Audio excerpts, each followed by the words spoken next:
संपूर्ण सृष्टि में जो समाया हुआ है वह श्री कृष्ण वही स्वरूप है। और वहां से उस बात को वह बता रहे हैं कि तू सब समय में निरंतर समबुद्धि रूप योग से युक्त होकर मेरी प्राप्ति के लिए साधन करने वाला हो।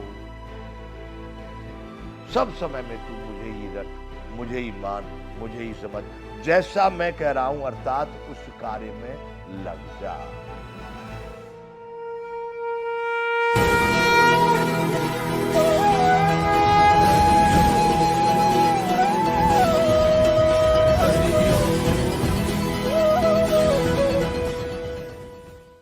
जय विश्वबंधु संपूर्ण गीता ज्ञान। तो जो पुरुष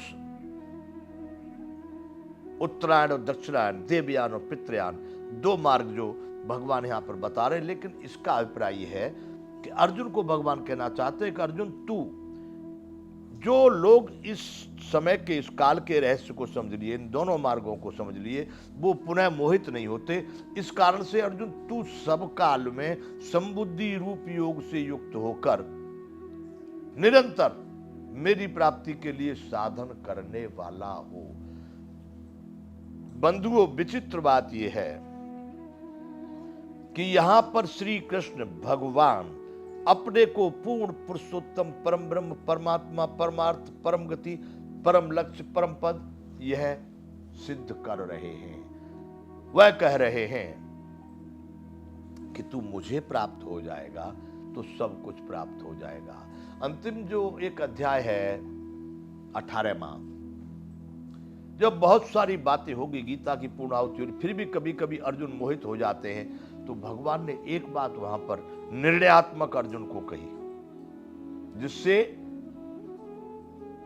क्योंकि बार बार अर्जुन फिर चक्कर में पड़ जाते हैं, ऐसा होगा ऐसा होगा, क्योंकि सदैव इस संपूर्ण ब्रह्मांड का, संपूर्ण सृष्टि का संचालन द्वैत से ही हो रहा है, द्वंद्व से ही हो रहा है, एक से सृष्टि नहीं चलेगी। लेकिन इस दोनों में न पड़ करके जो पार हो गया वह परम पद को प्राप्त हुआ।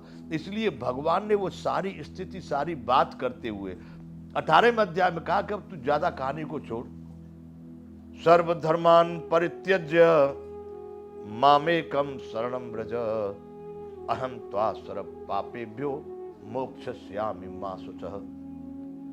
अरे अर्जुन, अनेक प्रकार के, देखिए धर्म यहां पर जैसे कहा कि योग है, धर्म है, ये सभी शब्द जो है ना कहीं भी लगाए जा सकते हैं। यहां पर धर्म क्या होता है तेरा, यहां पर तू किसको धर्म मानना है, सर्व धर्मान परित्यज्य, अनेक प्रकार के जो पंथ बनाए गए, अनेक प्रकार की जो बातें बताई जा रही है, उसका वो धर्म, उसका वो धर्म, इन सब को छोड़, मामेकम शरणं व्रज, मेरे अकेले की शरण में आ जा, मैं तुझे सभी पापों से मुक्त करके उस मोक्ष तक, मुक्ति तक पहुंचा दूंगा, उस परम आनंद परमात्मा तक पहुंचा दूंगा, मैं तुझे अवश्य वहां तक पहुंचा दूंगा, ऐसा भगवान ने वहां कहा है। तो भगवान यहां पूरे, उन्होंने कोई हिचकिचाहट नहीं रखी है कि मैं भगवान हूं कि नहीं, मैं परम ब्रह्म हूं कि नहीं, मैं परम वेत्ता हूं कि नहीं, ऐसा कोई हिचकिचाहट नहीं रखी है। स्पष्ट रूप से अर्जुन से कहा है कि अर्जुन, ये सभी लोग तो मुझको नहीं जानते, इसमें पहले कह दिया है, मुझको मनुष्य की तरह से उत्पन्न हुआ, पैदा हुआ, वैसा लोग जानकर के वैसा ही विचार करते हैं, वो अज्ञानी जन मुझे नहीं जान सकते। अर्जुन को क्यों करें कि वह जानने वाला है, वह समझने वाला है कि सही में यह परम पद के, ये परमात्मा के, यह परमार्थ के ही स्वरूप है। इसलिए भगवान सीधा अर्जुन को यूं कहते हैं कि तू प्रत्येक पल निरंतर मेरा ही चिंतन कर, समबुद्धि योग योग, सम मतलब समता क्या होगी, न सुख है न दुख है, न लाभ है न हानि है, न पाप है न पुण्य, न छोटा है न ऊंचा है न नीचा है, कुछ नहीं है, जहां पर केवल वह परम आनंद स्वरूप परमात्मा ही सब में समाया हुआ है। फिर शारीरिक क्रियाएं सबके द्वारा हो रही हैं, जितने पिंड यहाँ पर सृष्टि में हैं उन सब की अपनी अपनी क्रियाएं चालू हैं, और वह एक दृष्टा की तरह, दृश्य की तरह से उनमें वर्त रहा है। तो भगवान कहते हैं जो इन दोनों मार्गों को तत्व से जानकर जो समझ लेता है, वह फिर योगी मोहित नहीं होता। और मोहित नहीं होता। इस कारण हे अर्जुन, तू सब काल में समबुद्धि योग से युक्त होकर निरंतर मेरी प्राप्ति के लिए साधन करने वाला हो। मुझे पाने के लिए मैं बंधु बहुत बार बता चुका हूं, कौन वह शरीर नहीं बोल रहा है, वह तो एक जो बुंगला कहते हैं ना स्पीकर, वह तो एक स्पीकर है। स्पीच कहीं दूसरी जगह से आ रही है, वह एक माध्यम है। वह परम ब्रह्म परम तत्व परमार्थ ही बोल रहा है, जो सब साधनों से संपन्न है, संपूर्ण सृष्टि में जो समाया हुआ है। वह श्री कृष्ण वही स्वरूप है। और वहां से उस बात को वह बता रहे हैं कि तू सब समय में निरंतर संबुद्धि रूप योग से युक्त होकर मेरी प्राप्ति के लिए साधन करने वाला हो। सब समय में तू मुझे ही रट, मुझे ही मान, मुझे ही समझ, जैसा मैं कह रहा हूं, अर्थात उस कार्य में लग जा। मोहित नहीं होते।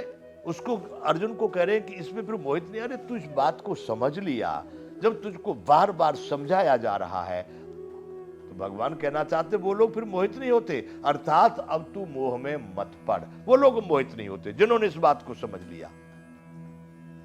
तो तू भी मोह में मत पड़ और मेरे रास्ते पर आ जा, मुझको पाने के लिए पूर्ण रूप से प्रयास कर। बंधुओं, यह है अक्षर ब्रह्म योग, इस अध्याय का नाम है। इसका अब अंतिम श्लोक है, वेदेषु यज्ञेषु तपःसु चैव दानेषु यत् पुण्य फलम प्रदिष्टम अत्येति तत्सर्वमिदं विदित्वा योगी परम स्थानमुपैति चाद्यम। हे अर्जुन, योगी पुरुष इस रहस्य को तत्व से जानकर वेदों के पढ़ने से तथा यज्ञ तप और दान आदि के करने में जो पुण्य फल कहा गया है, उन सबको निस्संदेह उल्लंघन कर जाता है, अर्थात उनसे पार हो जाता है, सनातन परम पद को प्राप्त हो जाता है। सनातन परम पद जिसको पाकर फिर कुछ भी शेष नहीं रह जाता, उसको पा लेता है। कौन? योगी। योगी के लिए करें, योगी पा लेता है, सब नहीं पा लेते। बंधुओं, यहां पर भगवान ने अक्षर ब्रह्म उसको कहा है कि यद गत्वा न निवर्तन्ते तद्धामम परमम मम, जहां से जा करके कभी पीछे नहीं आते, वह मेरा परम धाम है। उसको कौन पाता है? इसलिए भगवान यहां पर कह रहे हैं कि वेदेषु यज्ञेषु तपःसु चैव दानेषु यत् पुण्य फलम प्रतिष्ठम। पुण्य फल, फल नहीं कहा, पुण्य फल, यानी जो तेरे कर्मों के पवित्र, उन पवित्र कर्मों के द्वारा जो परिणाम बना है उसको पुण्य फल कहते हैं। पुण्य का मतलब है शुद्ध सच्चिदानंद घन परमात्मा, यानी सुख शांति और संतुष्टि की अनुभूति करके उस रास्ते पर जाना। पाप का मतलब है अनेक प्रकार के दुख दरिद्रता, अनेक प्रकार के कलेशों में अपने जीवन को नीची स्थिति में ले जाना। सुख और दुख आएंगे बंधु, पर दयनीय स्थिति और अच्छी स्थिति ये अलग अलग दो बातें हैं। इसलिए भगवान यहां पर कहना चाह रहे हैं कि वेदेषु यज्ञेषु तपःसु चैव दानेषु यत् पुण्य फलम प्रतिष्ठित।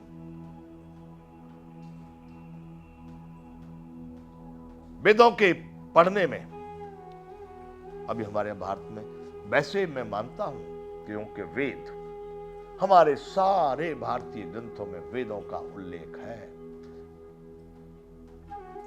इस श्रीमद् भगवत गीता शास्त्र में भी कृष्ण भगवान ने वेदों का नाम जरूर लिया है।